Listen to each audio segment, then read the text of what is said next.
Week 3's in the books. We've had an exciting week. Dan, you took down high score of the week. Get some money in your pocket. Yeah, I wish I could swear because I messed Treb. Heck yes. It was first 200-point plus game of the season. I think it was a and bunch. my team's not even clicking on all It cylinders was a yet. bunch of baloney, is what it was. Yeah, sure it was. Ross punished me. My team is garbage. I'm probably going to be rebuilding. Yeah, the whole And Ross rebuilding. is also rebuilding. The whole rebuilding forever thing might be actually true. Yeah, I'm not sure, but you won. You're playing with house money because you already won the league. So I'm a little slow. It's true. AJ put a whooping on Walsh. yeah, He's slowly devaluing that pick that Ross got from him for For Antonio literally Brown. nothing. I Yeah. don't know how you. It's worth so much. It's crazy. It's crazy. It's the worst trade in the history of fantasy football. Maybe Antonio Brown will come back. We don't know. Betancourt is getting his act back together. Actually, before you go forward, he ended up beating Babetsky. Trev had a good point the other day. Will XFL points count for players going forward? To be determined. Yes. Because they play in the offseason. Ixnay on that one. No comment. No comment. Markov continuing his slugfest, I don't even get squeaking out garbage point games against Dane. His team's good, and every And time he I beat look the at best it, team in the league. Dean's not the best team in the league anymore. Oh, who's better? Me, Shane, and Betancourt. And then last we had Shane going to 3-0 over Adamus, who's starting out 0-3. Yeah. Yep. Time to sell. Yeah, I mean, this is what- Markov continues to impress. I'm constantly surprised every time he wins. I look at his team and go, "How is that team 3-0?" But He is in first place in they're the league 3-0 by They have the himself. most points scored. Most No, points for? No, I and do. 3-0. I have the You're most. not 3-0. Yes, Oh no, yeah, but I have the most points scored. Oh. Yeah, but I also scored over 200. Treb's just jelly because I crushed him this week. So Shane's also been making a lot of moves. Yes. Yeah, a lot of trades. There was actually a lot of trades. Ross is dumping his team, and Shane is building it up. Yeah, I mean, Shane seems to be. He knows he's in win now mode. He's been in win now mode for a while. His team is good young though, so it's not like he's dumping a lot of opportunity. Like he should be good in the future. So it could be beneficial, but they're longer shots. It's not players that you know are going to be good. And he had a ton of depth at running back is the one thing that I remember. So Ross traded Adam Thielen, Kenyon Drake, and 3/3 for a 2020 first and a 2021 second. Yeah, so you're basically doing Thielen for the first kind of thing, and everything else for the second is how I would break it down. Well, the second Kinda. two firsts, right? No, just No, one first. Oh wow. Okay. I thought for some reason I thought he got a 2020 first and a 2021 second. No, yeah, just the first and a I'd second. rather have the Thielen end of that deal for sure. Yeah. I like it more I understand he's rebuilding because you're but- getting the a bunch of. Oh, but he's getting his own second pick back, right? Yes. Okay. Which Oh, will be an early pick. Got it. Okay. Theoretically, if he. Yeah, I mean it's okay. I mean Ross is like you said. Ross is dumping a lot of talent. Shane's getting a lot of talent.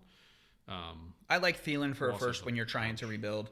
I'd try and get a little bit more, but nobody's going to pay more. Right. And then Ross was shopping Thielen for a first for a while. and so. Kenyon Drake and 3/3 for a second. At that price, I don't like Drake at that price. I'm not a huge Drake fan, even though I traded for him. But at that price, I am a fan. Yeah, I mean, Yeah. I mean, he has the opportunity to be. I mean, he is the number one running back in that offense if that offense ever starts clicking. I mean, I remember seeing him when he was on a team when it was clicking, and I mean, he got a lot of opportunity, got a lot of catches. I mean, leads to a lot of fantasy points. I don't mind the Kenyon Drake side of that because of the value. I don't think Adam Thielen's worth a 1. I Disagree. I think he's worth he is, a little too. bit more than 1. I agree. Yeah, he's not worth 2 1s, but I think you're trading him at the highest point. He had 2 bad games and 1 good game, and now it's like trade him. And yeah, he looks at it after this week. He looks like that. But. Yeah, but don't forget last year, like 6 or 8 weeks into the season, he was the number 1 receiver. Yeah, I agree. But the offense is completely different this year. They have Dalvin Cook. They're throwing the ball to Dalvin Cook a lot more and running the ball a ton more. Kirk Cousins only threw the ball he threw it less than 20 times. Yeah. So the volume is way lower. I agree with you. In years past, I would have loved Thielen for a 1. Yeah. I'm saying this year, he has a huge game and you part with him for a first. Like, that's a good timing on Ross. I'm not saying he's bad. And from Shane's perspective, I get it. Like, win now. I'm just saying And that's doing the whole break the trade down, like compartmentalize the trade and say Thielen for the one is one part of it and then for the other. That you can't really do. I'm doing that, but you shouldn't do that because it's like there's more values there. Yeah, but I'm just saying I don't separate like the trade to try and.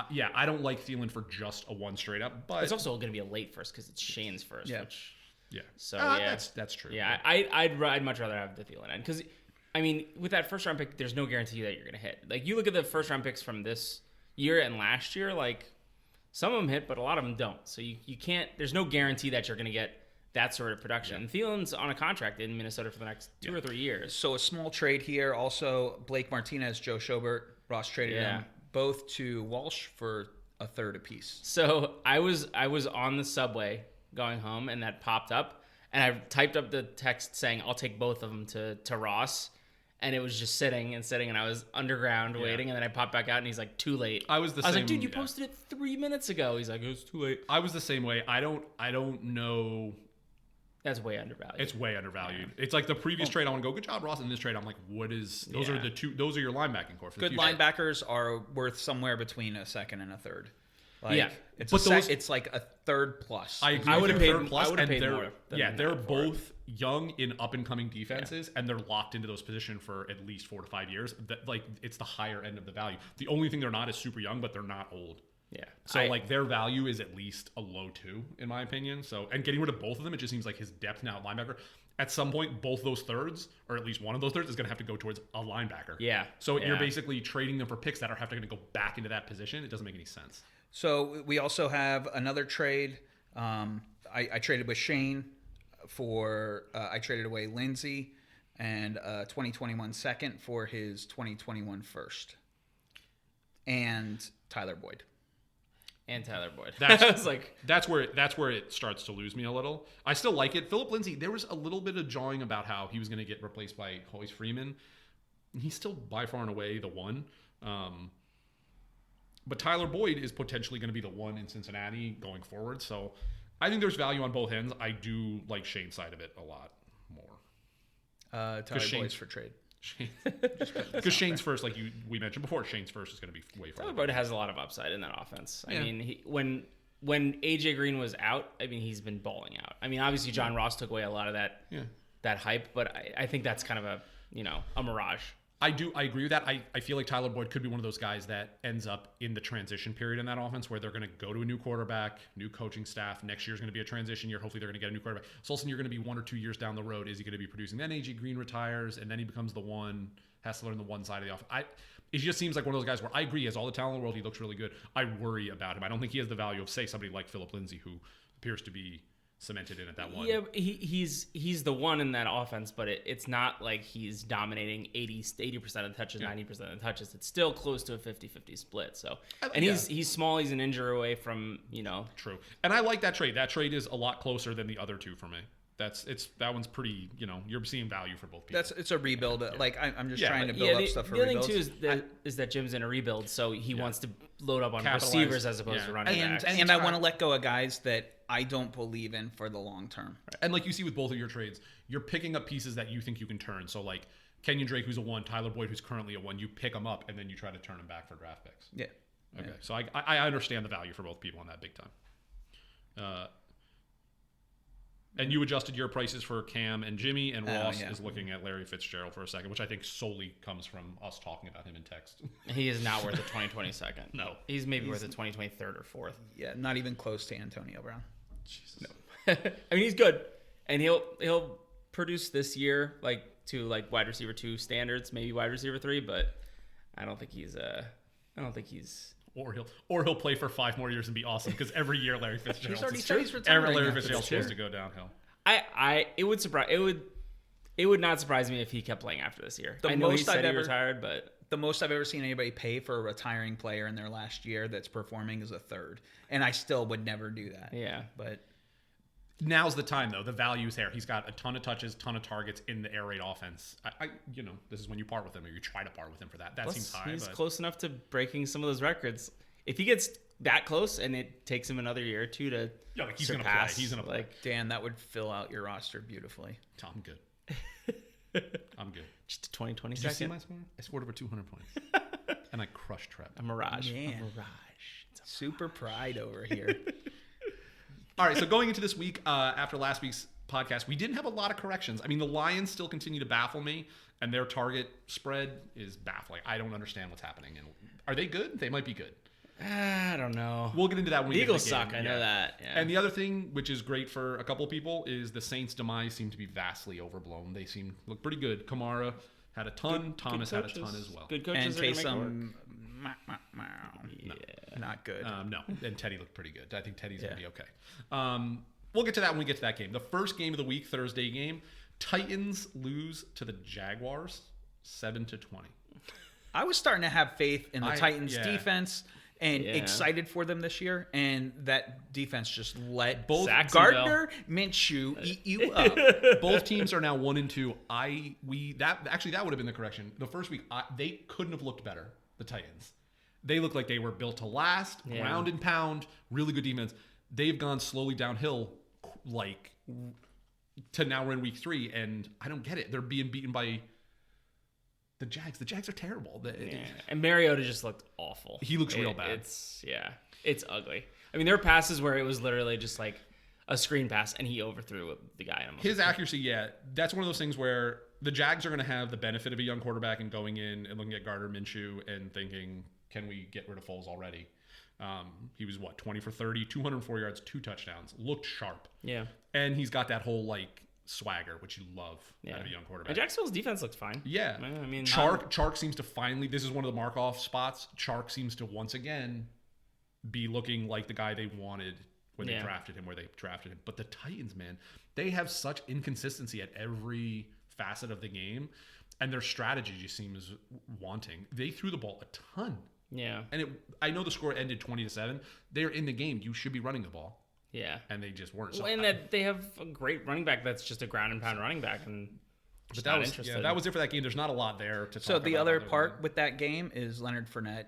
Other than one play, he was not looking good at all. He had didn't he have one run for 69 yards? Yeah, he had a 70-yard run, and then he had touchdown. -3, and no, he didn't have a touchdown.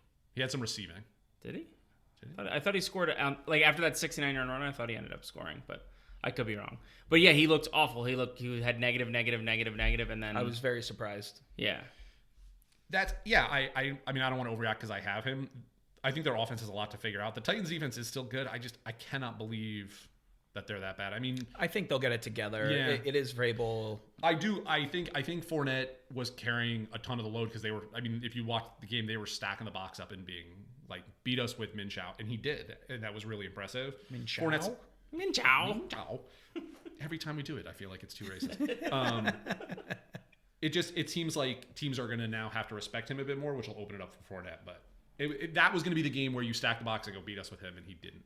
Or Fournette had a bad game. Minshew had a good game. I am on the Minshew train, by the way, big time. The Minshew train, dude. He looks good, and he can play football. He looks good. He's what Baker Mayfield should be. Probably. Yeah, that's actually a good comparison. He didn't look as good the week before. I think it is a progression. It'll be interesting to see. He'll be a fun one to watch going forward. You forget that Nick Foles contract is massive. If they could their cap after this year is a disaster. They will lose Miles Jack. They will lose the DN, the young DN, because it's all messy. And now, if they can part with Foles, and they're apparently going to have to part with Jalen Ramsey, it could actually not. I don't say losing those two players are going to help them, but it'll allow them to keep other players. You think they're going to lose Jalen Ramsey, but then you get to keep Miles Jack because you can afford Miles Jack and the DN. Why am I blanking on his name? The guy that Ross had a crush on. Yannick Ngakoue. There you go. Yeah. He's going to be gone because he's coming off his rookie contract. So with Minshew. Every time. Minshew and Foles, that could end up being a huge boon for them in the future. It's gonna be interesting. Next game, Bengals 17, the Buffalo Bills 21. Buffalo Bills are 3-0, undefeated. The Bengals are 0-3. Josh Allen. It's this game's this game is the life cycle of quarterbacks in the NFL. It's Andy Dalton, and you're like, oh, the circle of life. Yeah, he's kind of going away, and this is the end of Andy Dalton, and Josh Allen looks like he's going to be a franchise quarterback. I'm super excited for Josh Allen. This upcoming week, Bills face the Patriots. That's probably going to be the most watched game. I'm excited for that game out of them. And I as a Pats fan, I just want to watch Josh Allen now. I don't really care for the other stuff. But so you also have Dawson Knox, who's performing. This rookie's like stepping up in the tight end position. Is he fantasy viable, do you think? He's going to be. Yeah. You think so? Yeah. There's a lot of tight end movement right now, which is interesting. We'll get to it with the Ravens, but that Mark Andrews stuff. They're looking to part with Hayden Hurst. They drafted him in the second round. Yeah. So there's a lot of tight end movement. And Knox. Right now, no, but it might be somebody you want to buy in low on if you need a backup tight end going Bills' forward. defense is sick. They're one of the top 3 defenses in the league, and they do it without any swag and not a lot of pass rush, which is incredible. They just fly around and gang tackle. It's awesome. Bills are one of those teams where they're 3-0 and it's not fake. Like if you get to some other teams, like 49ers basically, where they're 3-0 and I'm not sure how good they are. The Bills, I watch them and I'm like, they're pretty good. And Devin Singletary didn't even play. That was all on Frank Gore. So on the other side, the Bengals looked decent week 1. They have looked horrible ever since. And if I'm a Joe Mixon owner, I'm real concerned. Some of us in this room might be Joe Mixon owners. I know. I played you. I played you when I scored over 200 points. I'm not too worried because he has such a lion's share of that offense. The problem is that they're passing from behind a lot. So they moved to Giovanni Bernard. So, I'm not too worried just yet. It's a little troubling because there's a lot of draft capital that got put into Joe Mixon. But I think it's still early. His average per run is still pretty good. 15 rushes for 61 yards. And they're throwing the ball a ton. That's not enough rushes. Yeah. If you're playing the Bills, you want to be running the ball more and trying to, edge them out. That defense is really good, but 15 is not enough for him. Yeah. And he's good out of the backfield. They seem to put Giovanni Bernard in every passing situation, and I don't quite get that. Like, he's good, but Mixon wasn't bad at Oklahoma catching the ball out of the backfield. Something I want to keep an eye out for with the Bengals this year, because obviously they're going to crap out, is does there become a point where Andy Dalton starts to get questioned further? And do they start to think about moving on and try out Ryan Finley? I don't think so, just solely because I think they're the team right now looking at how the league's going to fall. They're going to take one of those quarterbacks in the top 5 picks. So I think they can kind of give Dalton that, send off. They'll try Finley at some point just to see what they have there. I don't think there's a ton. I think they're going to want to take What's the record? 0-3. I could see it happening like week 12, week 13. Yeah. Where they're like, is this the last year contract that they have with? I don't know on Dalton. I don't think it'll matter much, no matter where he is in his contract. If they're, in the top 3 picks or in the top 5 picks, there's, like I said, there's 4 quarterbacks now with the kid from, I forget the new kid coming up out of Washington, Eason. There's going to be 4 quarterbacks that you can take in the first round in the top 10. So they're going to be one of those teams that's probably going to move on. Makes sense. So along with the Miami Dolphins, who are the next game, who lose they're 6 tanking for 31 against the Cowboys. Cowboys are 3-0. Dolphins are also 0-3. They only beat them by 25. Yeah, and Dan was sweating big time during that first half. No, I was not sweating. You guys were just riling me up. It's true. Of course. Ridiculous. It's true. Listen, they covered the spread. Your Patriots didn't cover their spread. Yeah. The Patriots weren't playing the Dolphins. They were playing the Jets. All right, moving on. The Cowboys looked phenomenal. They continue to look great. Except in the first half. Wait, What does it matter if you look great the rest of the game and win by 31-6? Everything's beautiful. Everything's fine. the Dolphins played the worst team because it's the closest that their games have been. That was a close Amari game. Cooper looked good. The Dolphins are the worst team I think I've ever seen. Moving on. Do you have faith on Tony Pollard? Moving on. Tanya Pollard? The Broncos played the Packers. It was 16-27 Pack wins. Packs 3-0. Broncos are 0-3. Wait, I thought we were going to Nope, we're done. We're moving on. Broncos, is Dak Prescott a You're franchise bothered. quarterback? I'm not trying to bother you. Just being playful. It's tough when you guys are so wrong. It's hard to carry the podcast when you guys are so bad at it. Wow. So they've beaten the Redskins. Yep.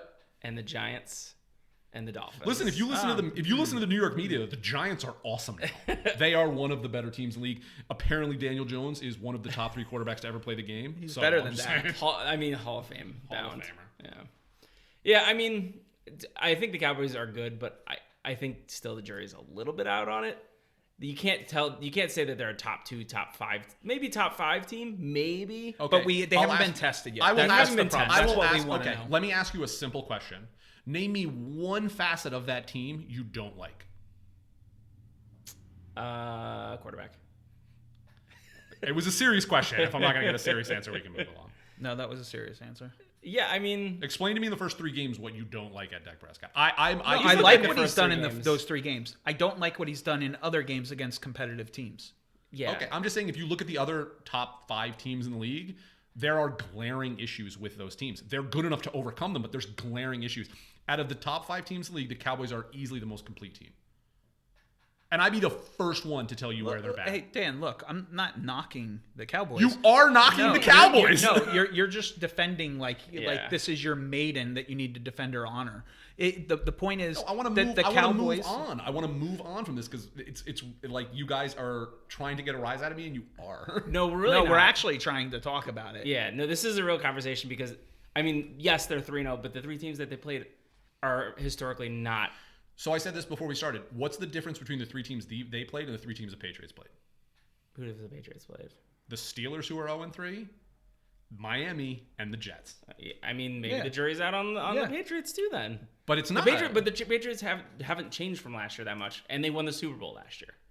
And they added a whole bunch of pieces. They have changed vastly. How? Rob Gronkowski is retired. Their offensive line is completely different. And Tom Brady is a year older. That's all major changes. Yeah, no. So the Tom Brady aging thing is a minor thing. Yeah, but he has TB12. He's But the point is that forget what New England's rated at. Okay, that's just how other people want to rank them because they won the Super Bowl and they're undefeated so far. People are just naturally going to rank like that. They're not actually like thinking through it. You bring up good points about New England that you should be concerned about New England with, and I agree with them. Dallas's front, I just don't see it confirmed that they're a top 3 team in the league yet. I think they are threatening it. Yes. Like I said, and if you want to say that, that's fine. I would be the first one to knock the Cowboys. They've been terrible in the past when we've said they're good. What I'm telling you is that I believe if from top to bottom, they're the most complete team. Have they been tested? No, not really. But a lot of the teams that are 3-0 haven't been tested. I agree. You know what I mean? Like the Packers are 3-0. They beat the Bears when the Bears were playing like garbage. Vikings. They beat the. Did they play who did they play in week 2? The Vikings? It was week 2 or 3 they played the Vikings. No, they played. That's mine. They played the Broncos this week, who are 0-3. Ah, then they played the Vikings the week before then. Okay, so that's one. Right? Yeah, I mean the Vikings. Could be wrong. Who's this? The Packers. Yeah. But I'm just saying. I don't think the Packers. It's week top 3. Team. Yeah, I mean, and we'll get into that later. Is kind of like the power rankings. I think people are just crazy bashing on the Cowboys because of who they've played, and nobody else is taking that flack. That's my whole point. And when you look at the teams, I do think they're really a complete team. Going forward, they're going to be tested, so we'll see. But yeah, that's more it's about. We shouldn't say that they're going to be a bad team because they're not. We just are waiting to see more. The jury's out on if they're. I mean, so like for me, top 3 teams are Patriots, Kansas City, and the Rams. And so I totally agree with you to some extent. I think that 3rd position is the one where you can waffle a lot. Because if I watch the games that they've played, given the Rams have played better teams, the Rams have looked way worse. Yeah. And they look like they are not the same team as last year. So I totally get what you're saying. Something's off with the Rams. I think you could pick. I think Todd Gurley. After those, it's true. I think, and they've lost a bunch on that defense. Yeah. I think if you said that however you want to put it, the Chiefs and the Patriots are the top 2 teams. I think that 3rd through that next tier down is where it gets real murky. And there's good teams in there, but that's where you're like, I don't know who's better, this team or the Saints or the Packers or even the Bears playing up to form now, it seems like. So that's where it gets kind of murky. Yeah. But from a Cowboys perspective, I mean, I'm trying not to put myself in the fan's shoes because I don't want to be that. I'm telling you what I feel. As a Cowboys fan, you got to be ecstatic, though. This is the brightest it has shined for them in so long. It's kind of like leaking out, and you can hear it. They're so good, and they have so much potential.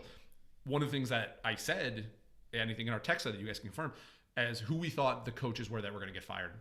I still have Jason Garrett on that list because I think they're going to blow it. And then Jason Garrett gets fired. So Jason Garrett's still on my list of coaches that gets fired. So that's where I'm at. Like, I still think they'll mess up. But as of right now, no matter who you played, I think they're one of the top 3 to 4 teams in the league. Okay. Now moving on. Broncos, Packers 3-0, Broncos 0-3. Packers win 27-16. I don't know about the Packers. Aaron Rodgers did not look good in that game. He looks like he's taking a step back. He looks like he's old. Yeah. Denver's defense is still decent though. Like that's the part that we're all forgetting. Like they're on 3, but their defense is performing. Offense and Fangio's a good coach, So I get that. In the past, no matter the defense, that didn't matter with Aaron Rodgers. Can we agree to that? Last year he played the Bears at the peak of Bears, was injured, came back by 16-1. So I agree. Like their defense is good. In the past, when you're talking about the legend of Aaron Rodgers, it didn't matter. It doesn't matter how good a defense is. Now, if it does matter, that's a big deal. But it's also a different system, and they're still 3-0. So, I mean... Agreed. I'm just saying he looked bad. He didn't look like himself. Yeah, the Broncos, I don't quite get the... Like, I like Phillip Lindsay's share.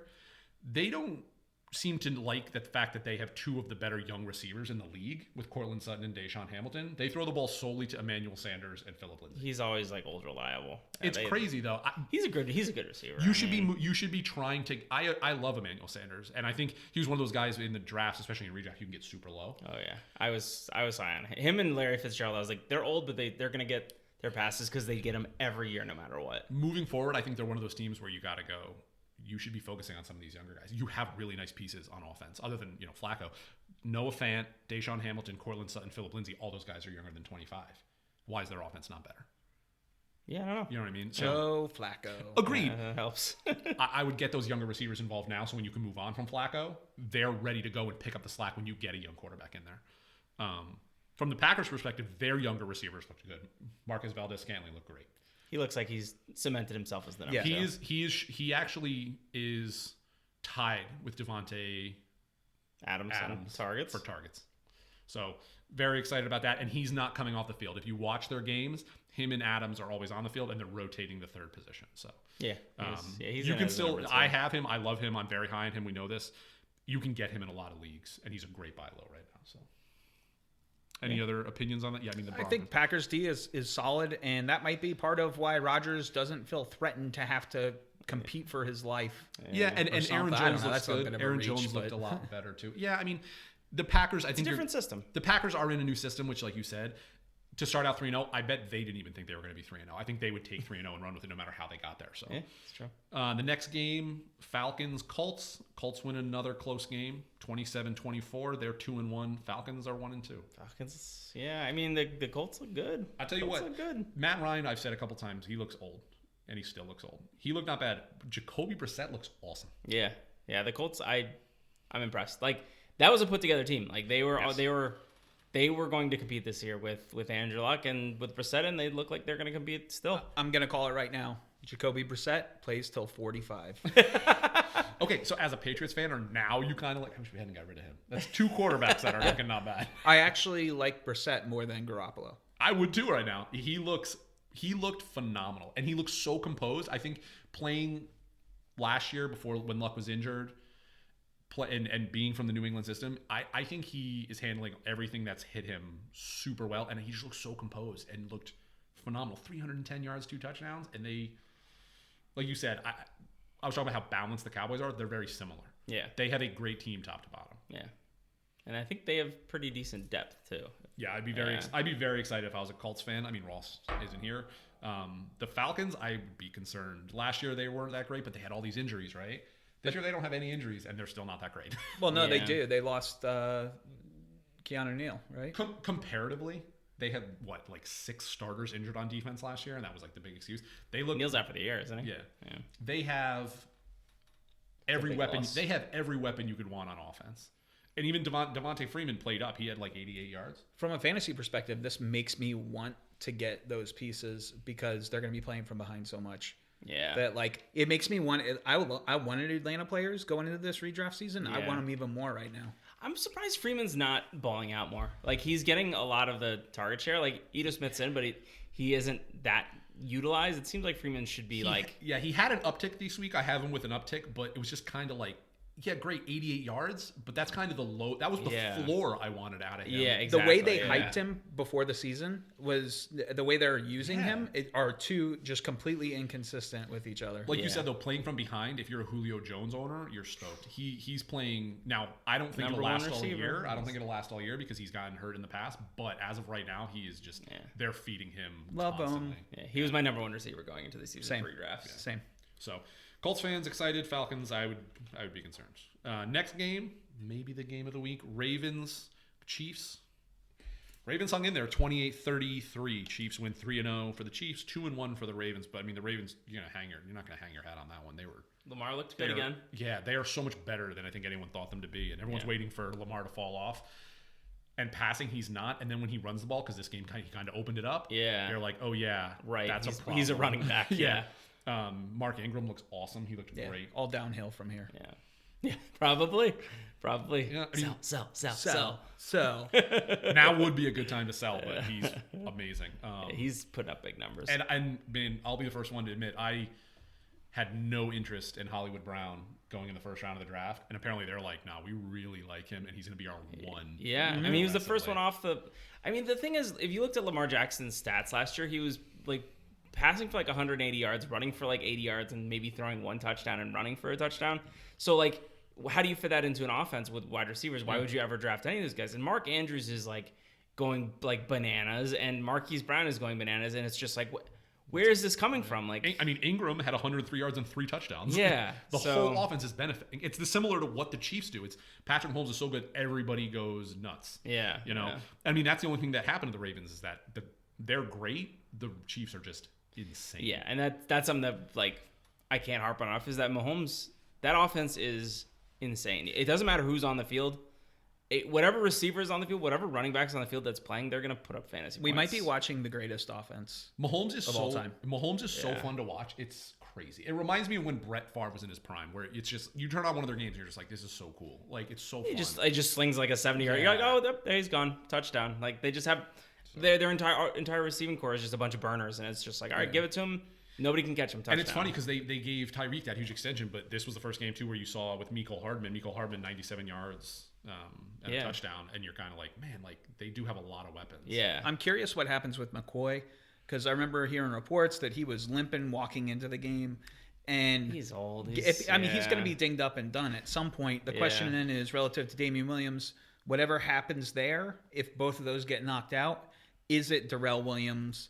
Does it eventually become Darwin Thompson? Like there's a lot of mess that can happen with the running back. Really sign someone too. Yeah. I mean, I think it could be one of those things too where they sit on McCoy and kind of put him on a pitch count or not even play him, similar to how Julio Jones has been handled in the past couple of years. And then all of a sudden you run into playoff time, especially from a fantasy perspective. You counted on Damian Williams for so many games, and all of a sudden LaShawn McCoy's playing again. It's interesting because I just don't know what you never know what's going to happen to these running backs because. When Damian Williams went down or was injured, you're like, okay, well, they're going to... And they ended up signing McCoy. So, like, if McCoy goes down, are they just going to sign a different running back? Like, it seems like they don't have faith in those third and fourth running backs. It almost seems like that's how they handle receivers, too, though, because it's just plug and play because Patrick is so good that he's throwing the ball to anybody who's out there. Yeah. The only piece I feel like they couldn't really replace would be, like, Kelsey because he's just so important to how that offense runs, and you can't get that piece. But...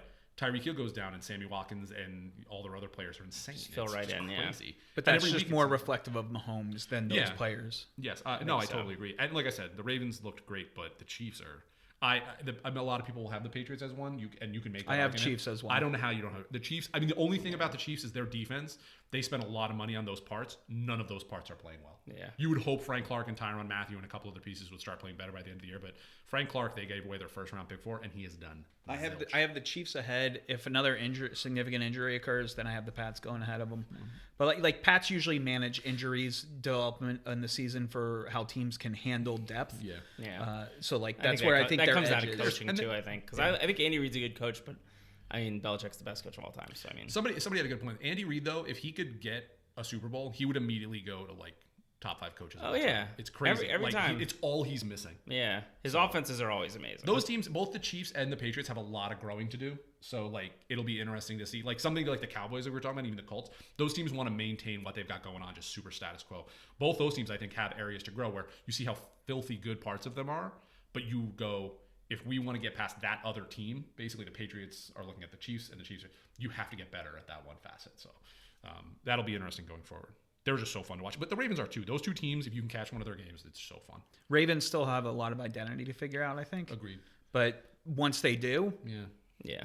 I mean, I actually love, I don't know if you saw the trade report of what they offered for Jalen Ramsey. That's a phenomenal. That is a phenomenal trade. What did they offer? It was their first, their second, and Hayden Hurst. Yeah, and then Jags said Jags no. didn't take it. Yeah, and it was one of those trades where I was like, if I'm the Jags, I'm all over that because you get first, second, and you need Hayden Hurst. Hayden Hurst is a nice piece. You don't know what they got Andrew, so they're basically like, we can part from the second round pick. Yeah, first round pick. I think there's still a lot there. Yeah, there's I still think a he lot got picked there. ahead of Mark Andrews. Yeah. So there's still a lot there if you're the Jaguars. If they get him, their defense is already really good. Jalen Ramsey is amazing. He's a plug and play. Just put him on the best receiver. Their defense becomes way better. Yeah. But yeah, that's not news. That's just if that happens, they seem like the most likely trade partner just because of what they offered. The next trade was like a first and a second, so they're getting a whole extra player. From that trade. And if they trade Hayden Hurst over there, that might add value to Hayden Hurst. Next game, Raiders Vikings. Vikings crush them. 34-14. Raiders are 1-2. Vikings are 2-1. Yeah, Raiders suck. Yo, the Raiders are just like we expected. I said it. These two teams, this game was basically the enhanced version of what we thought they were. Yeah. Like the Vikings looked like good, but probably a little too good, and the Raiders looked bad, really bad. Yeah. So who does Gruden go to after Derek Carr? That's the question. Is it Nathan Peterman or is it Brett Hundley? Or is it Deshaun Kaiser? I don't know. It's one of those. He's gonna stick by Carr. Carr is not bad. Carr is the least of their problems. They have no offensive weapons. Their offensive line is not playing up. Darren Waller's awesome. That's a huge hidden He's the gem. only one that I'm happy with on that 13 team. receptions for 134 yards. That's a nice play. But their defense is meh. And their offense just looks so lost. They got some good pieces, but that Antonio Brown thing was a big deal because they have no one receiver, and it's super apparent. Yeah, it is super apparent. Williams just doesn't look enough. Like he's a good two, but this is what the Cowboys ran into last year when they traded for Amari Cooper. You can't do receiver by committee. You have to have a definitive one. Tyrell looked good in the first game, and then people went, "Oh, he's good. Yeah, put our best corner on him." Yeah, and he shut down. Yeah. Vikings looked a lot of the same. Cousins looks. They're feeding the ball to. But Dalvin Cook's a monster. Yeah, Cook. They only threw the ball like 20 times, but Dalvin Cook, man. It's a balanced game. So like Cousins, he may not be performing in fantasy wise, but in game management, it's beautiful. And their two receivers, Stephon Diggs has to start playing a bit better, but Thielen looked great. Their defense looks like it looked 2 years ago. It doesn't look like it last year where it was kind of struggling. The Vikings are up there. They could be in that second tier of teams that we were talking about, like easily. That division, NFC North, is very good. Yeah, to me, Week 4 and Week 5, once teams have 4 games under their belt, that's when I start really like assessing teams. Because if the team's 0-4 to start, like it's gonna be almost impossible for them to come back and do anything. So like, and if your team's 2-2, then you get another game to really kind of decide where they're at, where I would rank them. But it's hard to get because 3 games is such a small sample size. You need adversity to see how your team adjusts. And no matter how much I defend it, you do get that. Once you get to like 4 or 5 games, you had to have played a decent team in there. As where right now, like the Patriots, the Cowboys, a couple other teams, haven't really been tested. Right. Whether you're good or bad, you haven't really been tested. Yeah. Like that was something the Ravens had going for them. It was the first 2 games they didn't really play anybody, so it was like, oh, Lamar Jackson looks disgustingly good. Right. He looked disgustingly good against the Chiefs, so that's a huge positive. Yeah. But the more teams you play that are better, moving on. But that game, it's a whole lot of nothing. I mean, the Vikings are a good team. The Raiders are a bad team. Yeah. And it was good team won, bad team lost. Yeah. Also, on the good team, bad team front, the Jets. Why are you looking at me? The Jets. No, the Jets played the Patriots because I couldn't look at Jim. Jets are 0-3. Patriots are 3-0, 14-30. What did you think? What did you think of your team? So I watched the first half of the game, and it was a blowout. Yeah. And I stopped watching, and I watched a lot of other games. And Jets battled back. Patriots had Stidham in for second half, threw some interception, and then the biggest note might be that like Stidham doesn't look that great. The only notes I have are meh, and this seems about right. Yeah. I think big takeaway from the game. When I was watching in the first half, I remember seeing Gordon getting his hand mangled. So, however that's going to be, there's a couple should be okay. Yeah. Edelman, when he took that shot, the way everybody's reacting now afterwards is much lighter than it looked to me. Yeah. It looked like he had serious trouble breathing to a chest shot, and like he was holding his side like you cracked a rib. I agree with that, and I worry that it wasn't a rib because when they say chest, that worries me because if it's ribs, fairly quickly they'll say ribs, and they'll say broken ribs or cracked ribs. When they say chest throughout the rest of the game and after the game, that tells me the information coming out could have been something different. Or it's a higher rib, which is a major problem. Like, it's just we don't have enough true detail of it. But I am more concerned having Edelman right now. Any of my redrafts, dynasties, anything, I would be trying to deal him off. I don't want to have him anymore. Yeah. The only other thing I'd be concerned about in the Patriots, and this isn't really a fantasy, is that left tackle. That's the biggest one. They get hurt or something? He got hurt. Yeah. Other huge takeaway from this game, fantasy performance defense-wise, Jets have been awesome. Yeah, and you know what's a crazy story, and this is just another Patriots thing, is Jamie Collins. Leaves, goes to the Browns, doesn't fit in the Browns' new system, makes a ton of money for the Browns, gets cut, goes back to the Patriots. People thought he wasn't even going to... There was a thing where people were saying he wasn't even going to make the team. He's like their leading tackler. He's awesome. So other uptick on Le'Veon Bell because he was doing significant wildcat formation stuff. Yeah. So while Darnold's out, I can see them leaning heavier into that. They gave the ball a lot. They did, and he didn't produce that much. That's what the Patriots defense is really good. And they clamped down on their top player, and the Jets' only offensive threat right now is Le'Veon Bell. Yeah. Like they don't really have anything else. And we said this before the season about their receivers, and a lot of people were, Robbie Anderson and Jamison Crowder. And I think what you're being exposed to is that these guys are good if you have a good quarterback, but they're not going to make offense. Right. Like there are receivers in the league that will make offense. That's one of the things Tyreek Hill is amazing at, is he creates offense. Julio, stuff like that. Their receivers will disappear without a good quarterback. Yeah. So, another game of good team, bad team. The Lions played the Eagles. Which team's the good team? Which team's the bad team? No one knows. Lions win again, 27-24. Eagles are 1-2. The Lions are 2-0-1. Trev, you want to explain this game to me? Because I got nothing. So the Eagles fumbled, they gave it to Miles Sanders. He fumbled it. They recovered it. They give the ball to him again 2 downs later, and he just fumbles again. And they lose it. The Eagles dropped 7 passes that game, including the one to win the game. The one to win the game. There were multiples to win the game. There was one. Yeah. Goddard dropped one that was in his hands that was a walk-in touchdown. Wentz seemed so dejected at the end of that game. And he played good. Yeah. He played good. It's just... I mean, I like the Miles Sanders, the 2 fumbles. It was funny. They finally upticked his carry count, and he looked good, and then he fumbled twice. And it was as a Miles Sanders owner, I would have been super excited and then been like, uh-oh. Yeah. I still...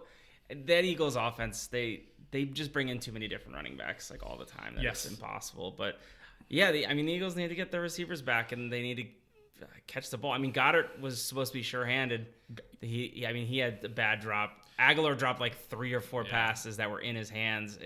And Arcega-Whiteside, that was one of his big things. He was sure-handed. Yeah, and he dropped 2, I think. Yeah. 7 in the game, and it was 3 or 4 when it was just the Eagles are an anomaly. They have the pieces to turn it around. They're still a good team, I think. So many injuries. This was their offensive line got injured this game. His receivers last game. We got to let it play out and see where they go. The bigger question, I'm pretty confused on what the Lions are. How good are the Lions? They've just squeaked out games so far. So I don't know. It's a very deceptive 3-0. I think they're the same thing that they are every year, where they're just... They're 2-0-1, just from my perspective. They're 2-0-1. Undefeated. They have... Their target share is spread. It's not like they're relying on one person.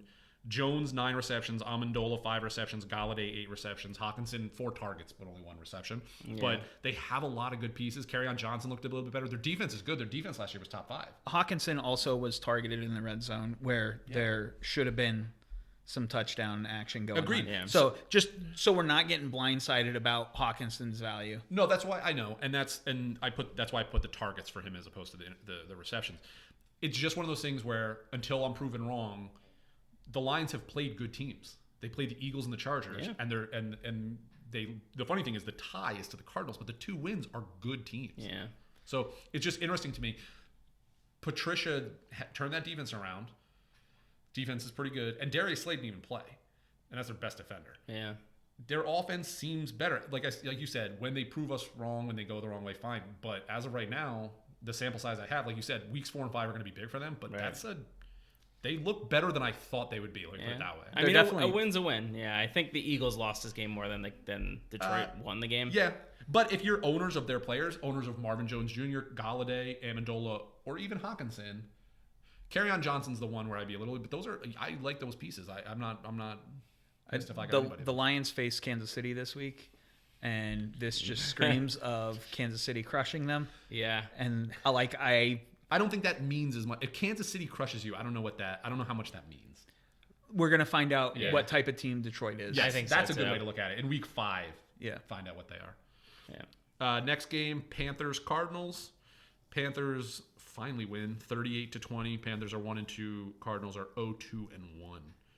So Kyle Allen, Cam Newton should be concerned. Yes. About his career. I mean, Allen looked good. 19 for 26, 260 words, 260 yards, and 4 touchdowns. 260 words. And 4 touchdowns. Yeah, he looked good. He looked good. And the thing too is, from a Panthers perspective, for Cam, for his whole career, the biggest question was, what are we going to get this week? Which Cam are we going to get this week? Yeah. This kid, he's more consistent, so they might love that. He's a rookie, right? Yes. Arizona's defense is poo-poo? They're okay. They're all right? They're okay. Yeah. They got good pass rushers, and they have some good pieces in the secondary. Their linebacking course, they're okay. They're middling. Okay.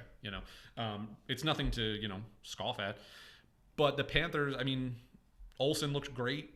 Kirk for the Cardinals looked great. If I'm the Panthers, you've had these high expectations for so many years. Yeah. At some point, if you get the excuse, do you move on from Cam just because... He's close to his new contract too, right? Yeah. And this is going to linger on for a while. This is just going to be the whole media circus around this for the next 6 weeks. It's going to be such a distraction. Yeah. I think the media, this will cause the action on Carolina. And it was funny, one of the jokes we said right after the game was, we're like, oh, it looks like Cam's still going to be injured next week. And the first thing they announced on Monday was that he's out. He's not playing. And when a team announces a guy's going to be out that quickly, it's always like... It's like, we didn't even do extra tests. He's not going to play. We want to see... That tells me he's injured enough where we're just going to let him sit, and we want to see what we have at Kyle Allen. Because like we talked about before with other quarterbacks, when do you want to look to see what you have with your rookie, with Finley and Daniel Jones? With this, you have a built-in where you can go, ooh, if we keep Cam out 3 weeks, we get a 3-week period where we're not even pushing Cam out the door. We're just caring for him. We're just caring for him because he's hurt. So. Yeah, it's interesting. I think Carolina will end up moving on from Cam. I think he just doesn't look like himself this year at the beginning. I don't know if it was injuries. I don't know what was going on with him. I don't know if the media's finally gotten to him. Curious point here. Kyle Allen started rookie. They drafted Will Grier, right? Rookie. Is he on IR, Grier? Kyle Allen just ended up above him on the depth chart. Wow. So he worked his way ahead of that 3rd-round draft pick or whatever it was. Yeah, I mean, he's better. He was good. He was very good. Who was the Seattle quarterback? He did the same thing. Russell Wilson with Kolb and his rookie. Matt Flynn. Yeah, because it was Money Matt Flynn. Flynn Cobb, and he. It's just the story there. I mean, the Cardinals they're not good. Their offense is totally kind of sputtering and trying to figure out if that can run. Like I said, the only piece you really want on that team is Christian Kirk. Christian Kirk had 10 receptions again. The only problem is that it's only like 70 yards, 60 yards. It's not a lot. I don't know. Kirk didn't look good the first 2 weeks. It's just this week he happened to. Oh, he looked good last week. Show up. He had a touchdown last week. Did he? I think so. Nevertheless, if you're looking from a fantasy perspective, he's the only piece on that entire team that I think I want. In Dynasty. I mean, David Johnson. I was low on David Johnson. Kyler Murray has the upside. I think there's a lot of guys. Fitzgerald is reliable. Like I would be very happy starting him as my second receiver or flex in a standard league. I think he's fine. Yeah, standard league. Okay, that makes it a lot more palatable. But yeah, I mean, Murray, I like. I think there's a lot of upside with him running and throwing. And if they're playing from behind, he's going to get a ton of fantasy points. But as an actual winning a football game, they're not there yet. I would agree with you. I agree with you to some extent. I don't think, and I was low on Kyler Murray early because of his size and his running style. He's not as fast as he needs to be. Like I know, point A to point B, he's quick. He's not getting the corners. He's got to throw on the run. I just don't see him running like a Lamar Jackson or even other scrambling quarterbacks. He's just not fast enough, right? Like in the quickness part of it. So that worries me. New system. Yeah. Even though he kind of knows it from the past, but rookie first year, performance-wise, I have him at like a B right now, and I see a lot of upside for him. I don't have high expectations for this year. I hope he does well, but it's rookie year. Okay, next game on our docket. Giants versus Bucks. Giants finally get a win. They win 32-31. They're 1-2. The Bucks are 1-2. The Giants basically lost if Bruce Arians didn't completely botch the coaching of that game. That was unreal. Me and my dad are watching it, and he takes a delayed game, and we're like, what is he doing? Yeah. And then they take the 3-yard loss. They turn a 25-yard chip shot into a 35-yard field goal because they think their kicker would be better from long be automatic. range. And which you pointed out had missed two extra points that game. I couldn't believe what they did. So the Giants end up eking one out, and the Hall of Fame quarterback, live, the Daniel media Jones. went ballistic. Daniel Jones, apparently top 3 quarterback of all time. He's so good. They're calling Danny Dimes is the new nickname. That's going. It's overreact much. He's not. He showed against this superstar Buccaneers defense. Yeah. I have a nickname for him. I call him the Dak Destroyer. If you listen to Giants fans, they are easily the best team in the NFC East right now. Yeah. He Now turned around the entire team. There's no concern that their defense is still garbage and Saquon Barkley is out for like 8 weeks. Probably the year. Yeah, there's no concern there because they have Evan Ingrams and Sterling Shepard who had up games. Like I'm and not Golden Tate soon. I'm not seeing it. The kid looked good. I'm not saying the kid didn't look good. But he looked bad under pressure. He still has fumble issues. He scrambled a lot against a really porous defense. The line is incredible. Like, you'd be stoked with that line. And like I said, if you're a Giants fan, it's everything you wanted to see. It's a total overreaction, is it not? And I know he's a Cowboys fan. You're an Eagles fan. You're a Patriots fan. Yeah. Everyone's just going to point and go, we're haters because of the team. He looked good. He looked good. I'm just saying. You haven't really seen anything yet. And Saquon Barkley got hurt. That is such a massive concern. Yeah. It's just the beginning. He has a promising future based upon how that game looked. We'll find out how good he is without Saquon and how this O-line truly is. Yes, that's a good point. And it's just one of those things where they don't really have a viable... Like, Wayne Gallman's okay, but they don't have... Like, if you look at the Cowboys, like, Tony Pollard's a nice piece behind. And if you look at other... Like, even when Melvin Gordon held out, it's like, we got Austin Eckler. Yeah. Yeah, So there's teams that have good backups. They don't have that great backup. So they're going to have to throw the ball now. So that kid, he better keep playing like that. And and I've always said this, in the first game where players start, it's really easy to be, it's not easy to be, it's easier to be good because the teams don't know you're good. Yeah. Now that teams know you're good and know that Saquon Barkley is out, nickel defenses and guys over the top all the time and beat us running the ball, and they're not going to be able to do that. And they'll just put pressure on him too. And yeah, but for that kid's sake, hopefully he'll be good. And he looked great, but I would be excited if I'm an Evan Ingram or a Sterling Shepard owner because they had a ton. But if you're a Saquon Barkley, jury's out on Mr. Danny Dimes, I'd say. Yeah. But yeah, I mean, if I'm the Giants, I'm more concerned. And if I'm a Saquon Barkley owner. Yeah, I'd equate it like Daniel Jones is kind of like the Cowboys. I need confirmation. Yep. Yeah. But Tampa Bay, Evans, really, boomed. They showed that it's not... Everybody's like, Godwin, oh my God. It's like, they still have Mike Evans. He's still their number one. They have a nice offense. I think week to week with Jameis Winston, you don't know what you're going to get. So Mike Evans, you're going to get the whole landmine games. You're going to get games where he goes for over 150 yards with 2 touchdowns.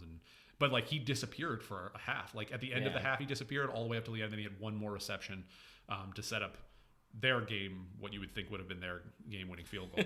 But he's tough because you're going to get big games out of him, but you're also going to get total stinkers because of Jameis Winston. How was O.J. Howard? Not good.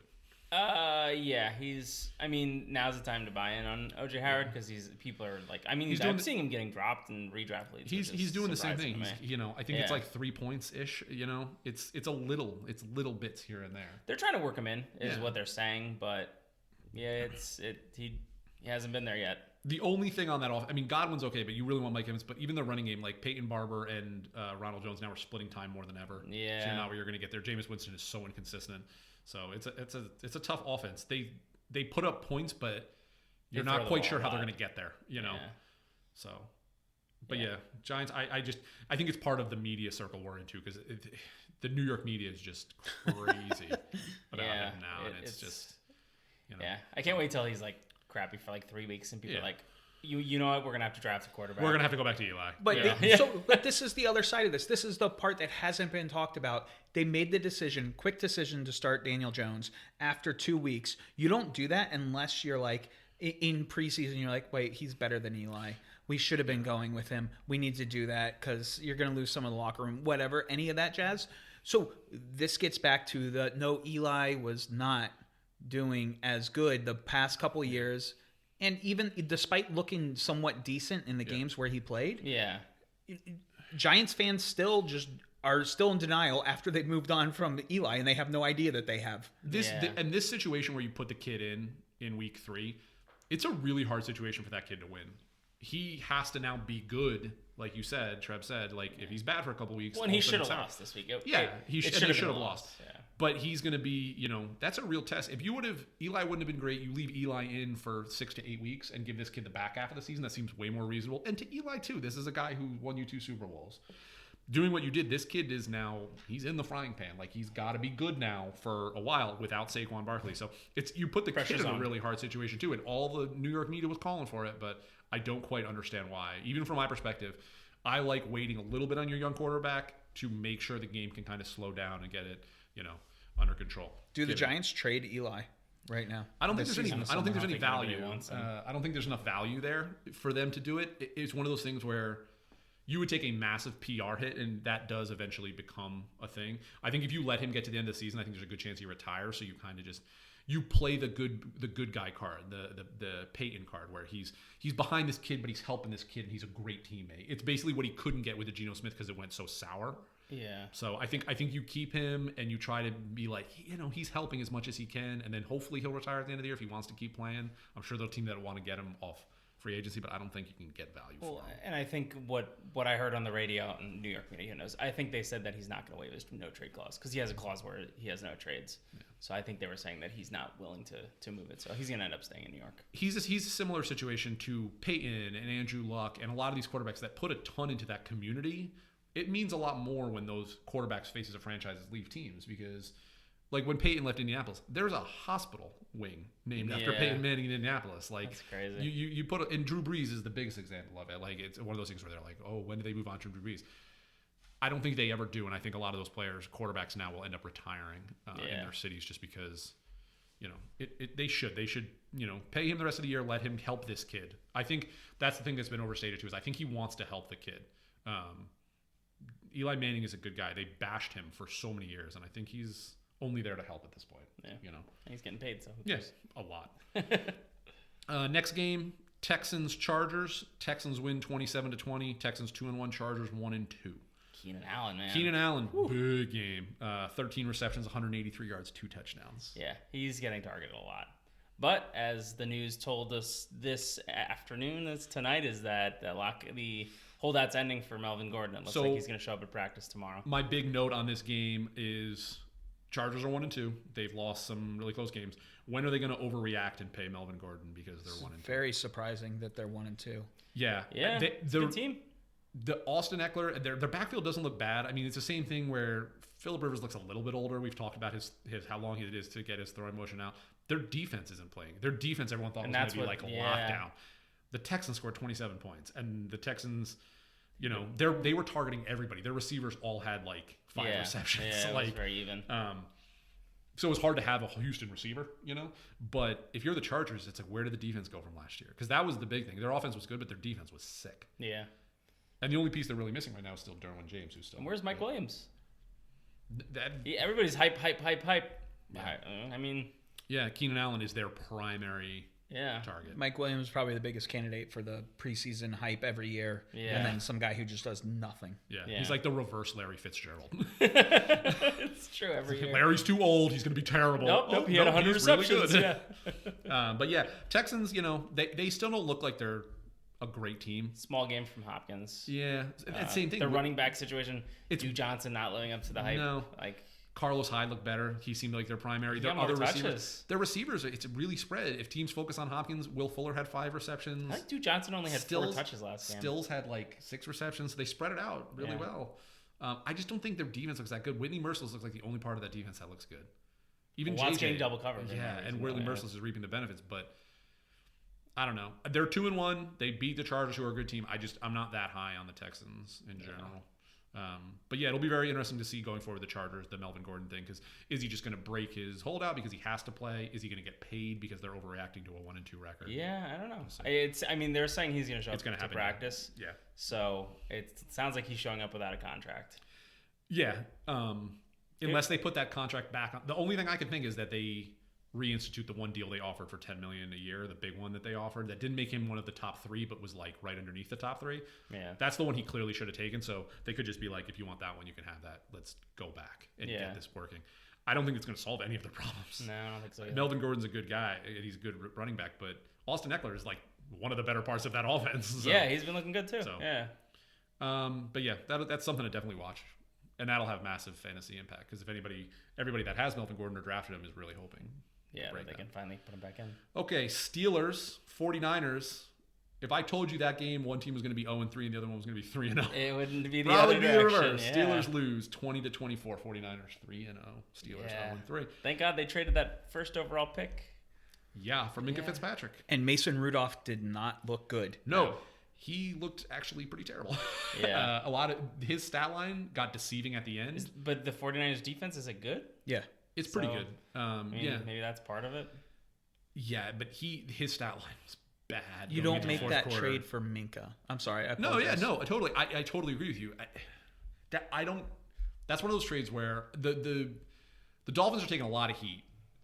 The Minka trade and the Tunsil Stills trade, those are going to be good trades. Those are going to be good trades. They're doing everything right, and everybody hates tanking, but in basketball they've been doing it for like 10 years. So like this is just the basketball version of the tank. If you're tanking, what I think you're going to see is if you're tanking, it has to be for first round picks because it's something the Raiders did last year. Now the Raiders, I don't think it'll work out for them, and we'll have to wait and see who the Miami gets out of those picks because that's the biggest thing. Well, but they're going to be the worst team in the league. So they'll end up with their quarterback, and now they have all these first-round picks to pick up. And there's a lot of good players. Line and offensive. There's a lot of good players in the draft. So, but that's the whole thing is the Raiders did the same thing. They had 2 really high picks, 1 later pick. Those picks don't look great right now. Cleveland Farrell not really playing well. Abraham's out, and Josh Jacobs is good, but like they don't seem to have the offense around him to do anything. So it matters what you do with those picks. Like basketball, it was like one of those things where if you accumulate enough picks in tank, the first couple picks you are always going to be a good player, and then if you get enough picks, you're going to hit on something. In basketball, they have 5 players on the court, whereas in football, you play with 22 different players, 40 different players. Yeah. From an offensive perspective, I don't like anything about this game, even the 49ers, other than George Kittle. Yeah, and even George Kittle, I mean... He didn't do much, but I'm just saying if I had to pick somebody, it'd be him. That's it. Yeah, I don't know what to think of this, because they're 3-0, and their offense is obviously doing something, but like... You got Raheem Mostert, who I don't want in any format. You got Breda, who I don't really want in any format. You got who's the third one? Pettis finally scored a touchdown on 1 reception. Yeah, who's their number 1 receiver? Marquise Goodwin? I don't even know. George Kittle? George Kittle would be it. But he didn't even perform that well either. You know. I think this is another indictment of the Steelers defense. I think the Steelers defense is terrible. I mean, I'd be stoked if I had some of their younger players like Devin Bush got you 10 tackles. Terrell Edmonds got me over 10 tackles. So their defense is young. It's just not good. Yeah. And James Conner's had under 10 points. Juju. Their offense is not good. Yeah, it's. And didn't they just trade for another tight end? So Vance McDonald's just going down in value too. Yeah. Vance McDonald got hurt. Oh, okay. Vance McDonald got hurt, so they traded for someone from the Seahawks. The Seahawks backup tight end. Oh, Nick Vannett. That's it. Yeah. Where is interesting question for both you guys? These 2 teams, where would you put them on the power rankings? Like, how high do you have the Niners? How low do you have the Steelers? Steelers are like next to the Cowboys somewhere. But just kidding. No, I don't know. Like, I'd probably put the Steelers in the bottom 10, and I'd probably put the San Francisco in the top 10. But it's probably like 10th for San Francisco and like. Yeah, so 22nd for the Steelers. I would agree with you on the Niners. I think the Niners are top 10, but they still have a lot of ways to go. I think their defense can get them wins. I think the Steelers are like bottom 5 teams. Really? So I think they're really bad. This is what I kind of wanted to get at was the whole Mason Rudolph thing. Yeah. When they trade away that pick for Minka Fitzpatrick, it shows that the organization has confidence in Mason Rudolph as the future, and you don't make that move unless you're like, okay, we're going to be in the middle of the pack somewhere. So by actually dealing away that first pick and seeing that Mason Rudolph was not that good, if Mason Rudolph looks terrible for the next couple games, that trade should be reflected upon as how bad of a trade it was. You are 100% right. That trade was a trade a contender makes. Even if it was a middle first, I'm fine with it then.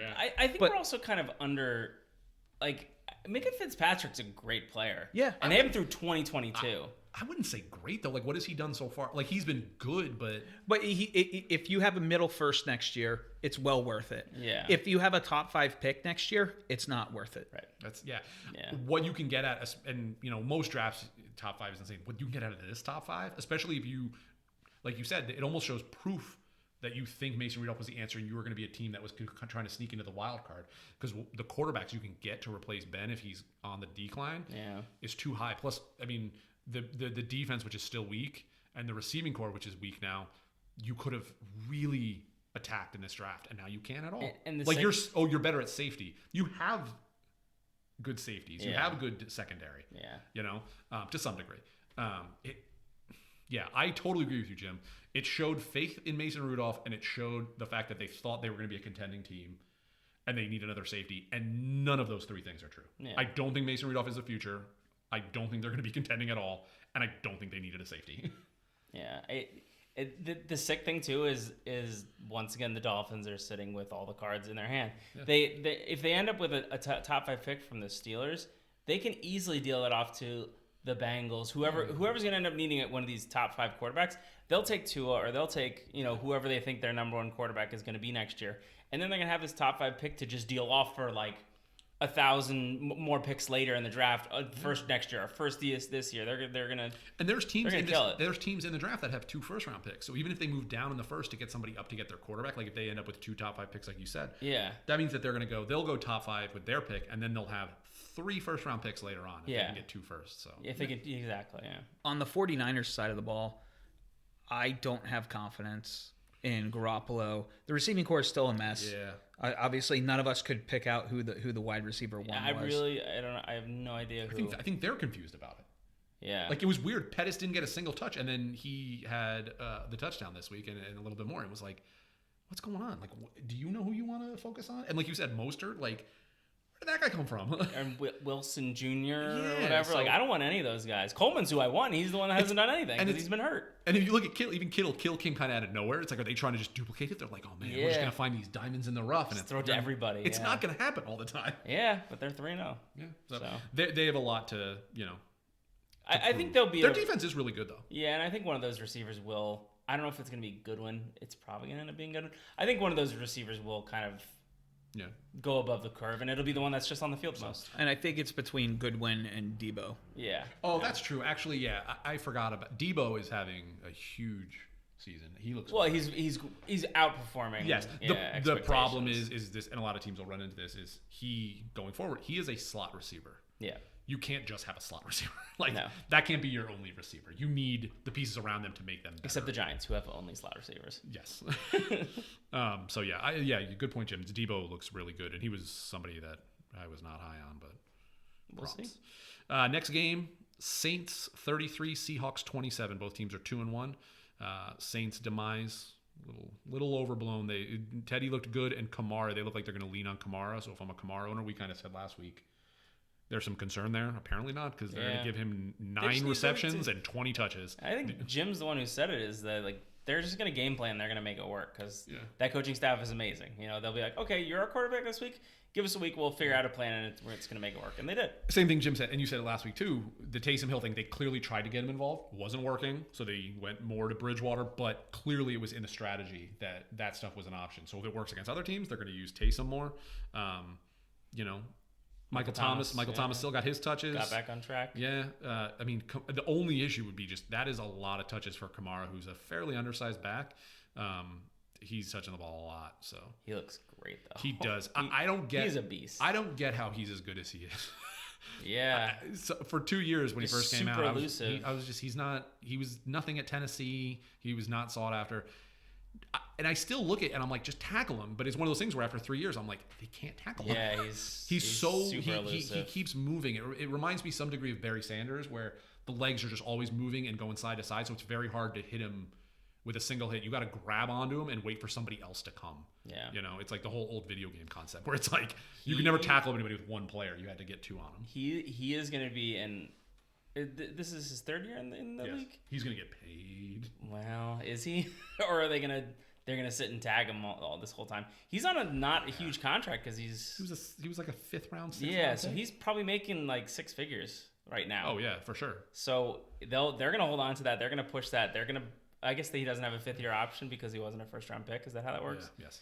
So I guess maybe, but he's I think 24, 25 years old. I think it's one of those things where they like to keep their team happy. They have a ton of cap space. So if Drew, I think it comes down to like if Drew wants him and wants him to be happy, I think they'll just pay him. Yeah. And Drew can take a pay cut because Drew's still making probably way too much. Probably. So if Drew wants him, Drew could just take readjust. That's what Brady does every year when they need a new player. Brady restructures, takes less money or back ends it. Yeah. And they sign another player. So the Saints could do something very similar there. The Seahawks on the other side, their game plan against the Saints, I had no idea what was going on. Russell Wilson had so many fantasy points, huge game for Russell Wilson.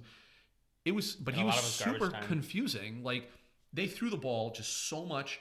He was scrambling all over and throwing the ball to the worst reads. The offensive play calling just seemed to lean into the Saints' benefit. I did not get what the Seahawks were doing, and I was super irritated. DK looked great, but they don't throw to him enough.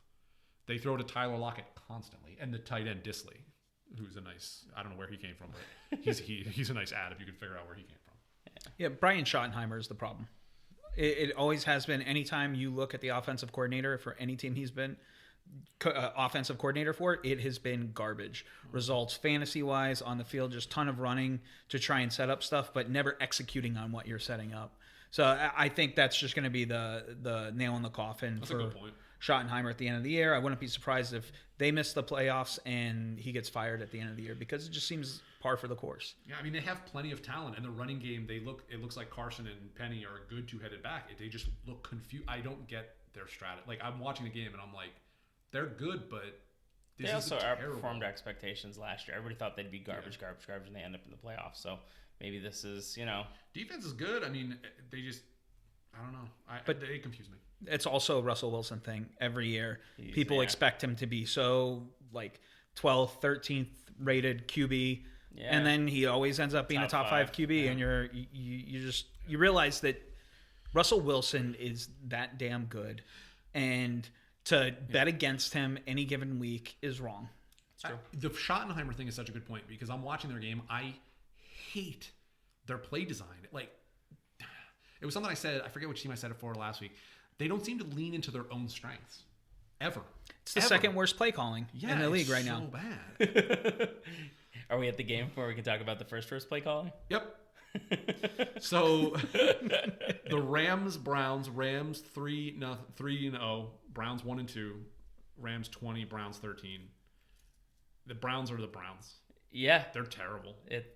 It's so sad because we were so hyped. They have so many offensive weapons, and the play calling is a mess, and Baker is not good right What now. did we trap ourselves into by deciding to be Browns fans together? I don't know. Oh my gosh, this must be. I can't imagine a Browns fan, like an older Browns fan, because this has been. They've been going through this for years, 4 or 5 years, and I'm like, what is this? Like, this is infuriating. This is the best their team's looked in a long time, and they look still. They found a way.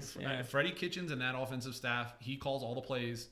It's They had a 4th and 9, and they ran a draw. That's terrible. Against a 4-man front. Like, it wasn't like an audible to go, oh, we can exploit this. Yeah. It was a horrible call. It's blatantly obvious they're not getting enough Odell in. So, like, Odell needs to be the focus of their offense. I don't get it. Every time they throw the ball to Jarvis Landry, he's like 30, 40 yards downfield. That's your underneath guy. Odell's your long guy. And then Odell catches in, and he's 10 yards down the field. Yeah, I'm like, what is going on? Who is designing these plays? The only time they look good is when they put the ball in Chubb's hands, but even that just seems to not be at the right times. Yeah. Like, he's getting a ton, and he looks good, but... Or when they split him out wide. Yeah, and like Trev had a great point at the game. The game comes down to this last play, and you know what they're doing. Yeah. Because there's no one back there. They were getting pressure all day. That offensive line still struggles. And they did it for 4 straight downs like that. Yeah. It was a spread, apparently.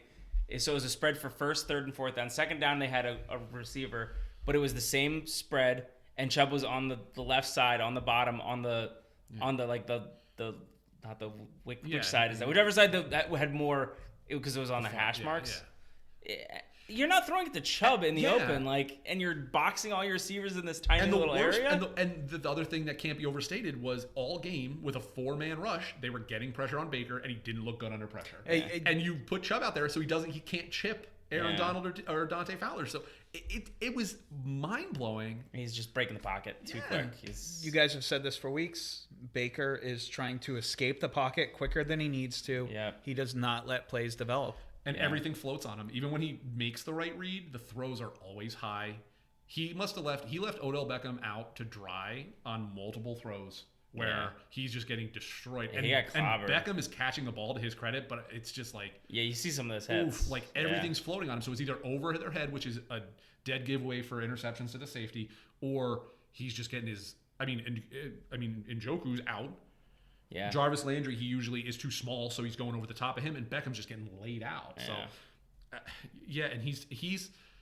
and he's defensive. Rex Ryan and the media called him out and said he's vastly overrated, which he is, and he gets defensive and gets mad. And it's like, I don't think that's going to end up paying well. Like, I don't think he's a player that'll play better angry. Kind of, there's those players who play better angry.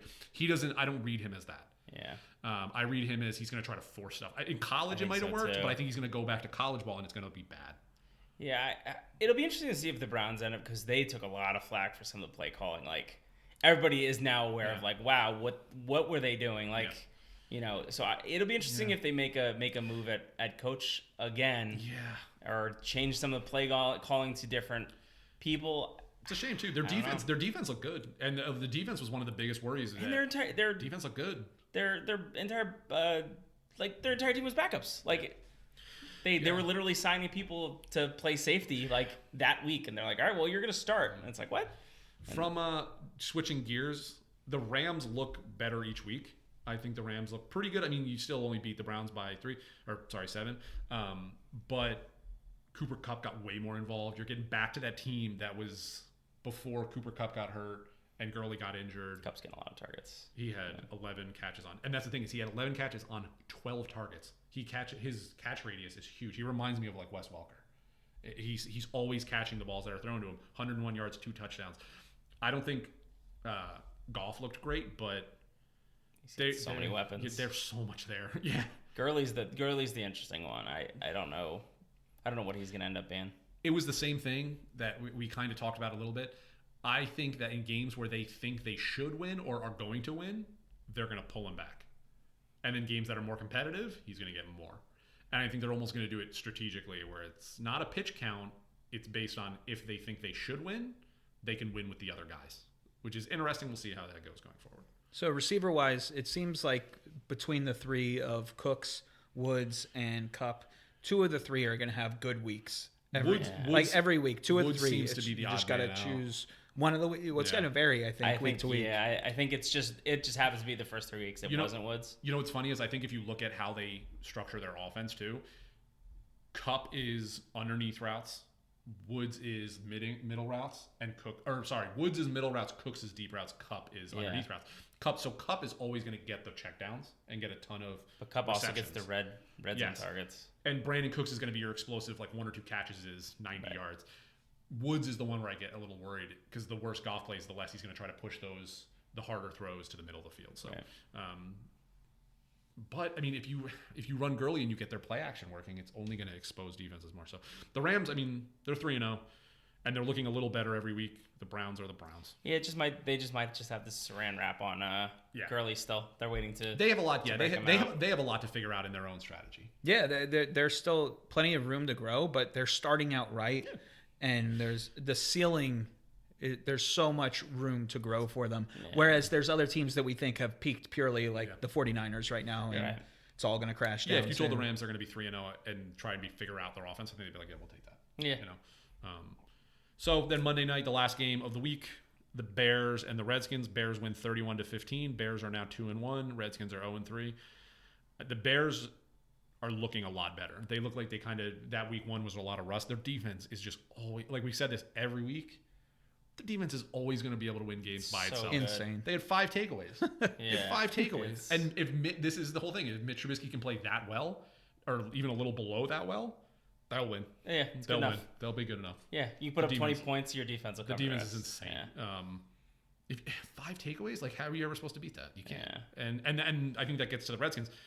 The Redskins are not good. They suck. I thought I didn't think they were a team where they were. Terry McLaurin looks really good. Yeah, Scary really Terry, really good. Cool. Scary Terry's good. He's probably a surprise at the draft so far. Yeah, I think so. He was a great pickup. They're not a team beginning of the season. I would have thought like they don't have any pieces. They're going to be bad. I thought they would have been okay. They're terrible. Yeah, they're so bad. I don't think I said this to you before. I don't think Gruden makes the year. I expected a lot more from their defense. It seemed like they plugged all the holes and everything there, and they're just not performing. Yeah, it's like you add Landon Collins, but then it's like Josh Norman takes a huge step back. Yeah, Norman got lit up. He got lit up. You that game. add Sweat for the opposite side pass rusher, and Kerrigan's still awesome, but Sweet isn't performing up to stuff. So it's just, they don't. It's like one of the things like if you're in a sinking ship, you plug one hole and another hole shows up. It's what it seems like for their whole team. Yeah. And that's what coaches and GMs get paid to avoid.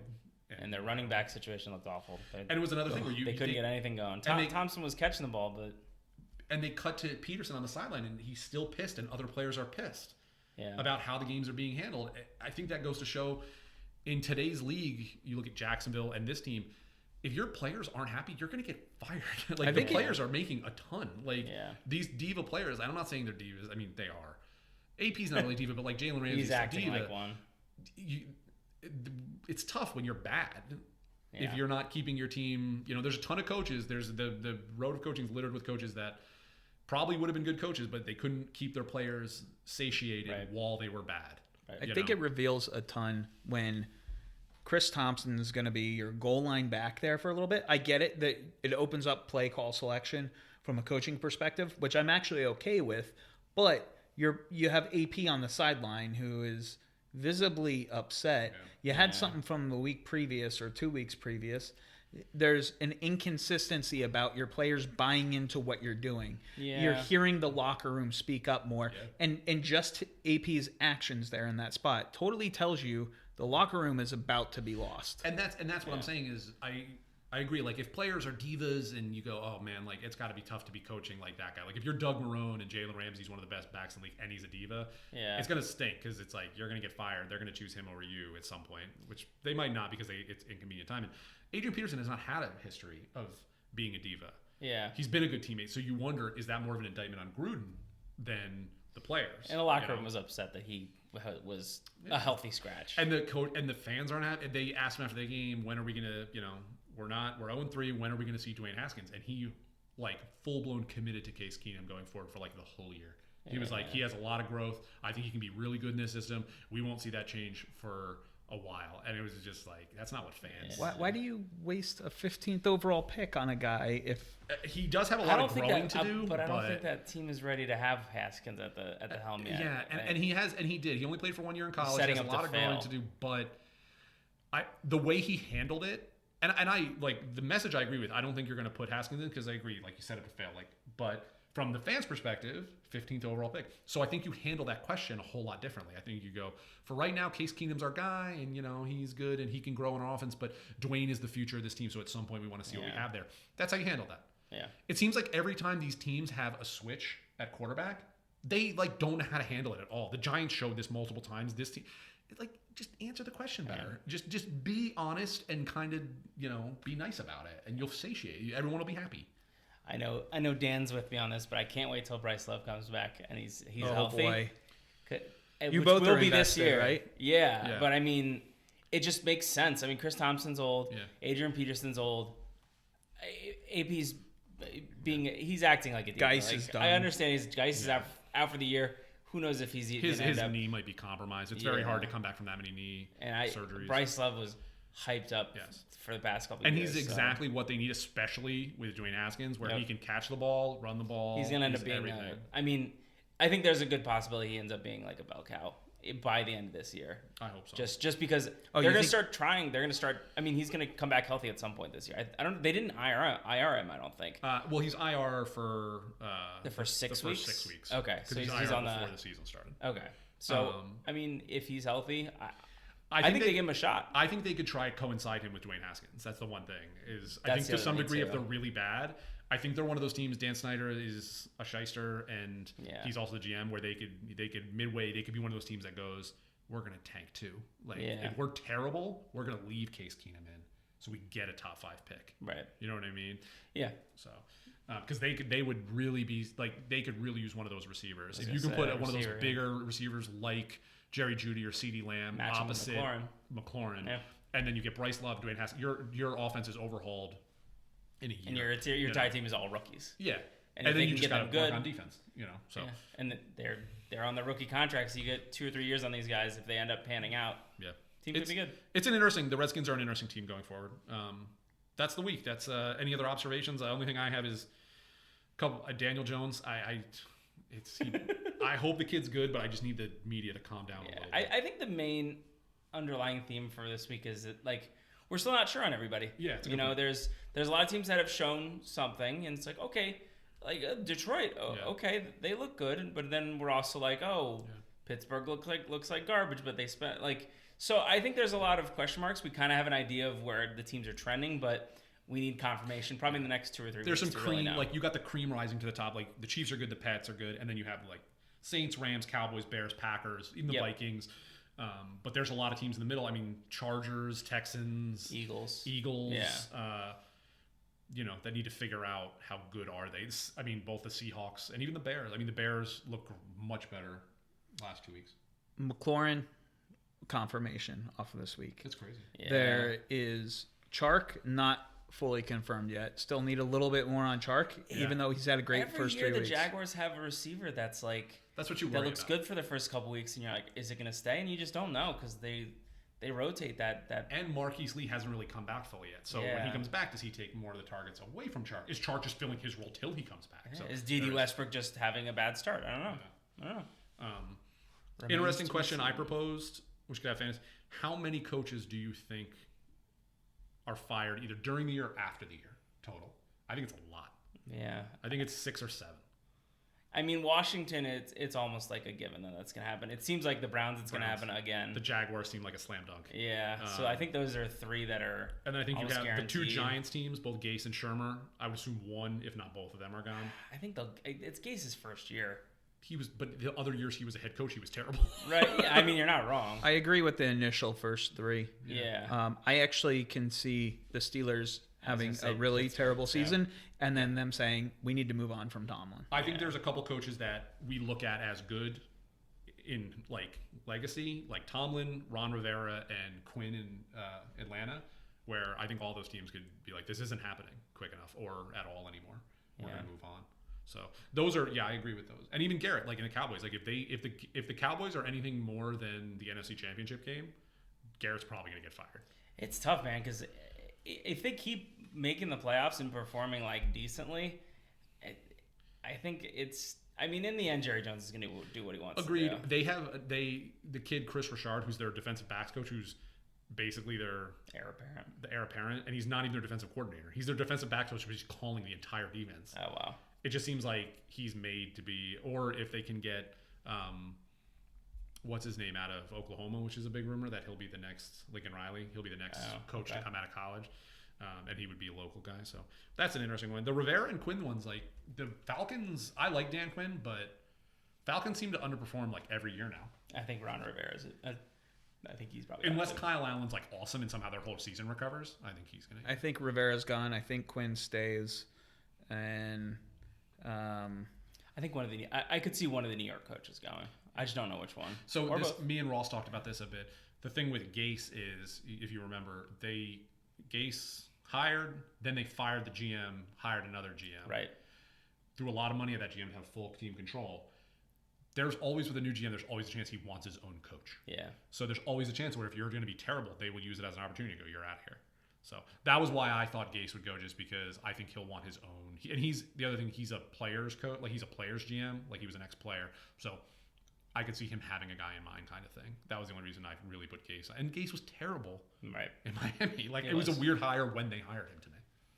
Yeah. So other than that, any other observations? No, I think that's it.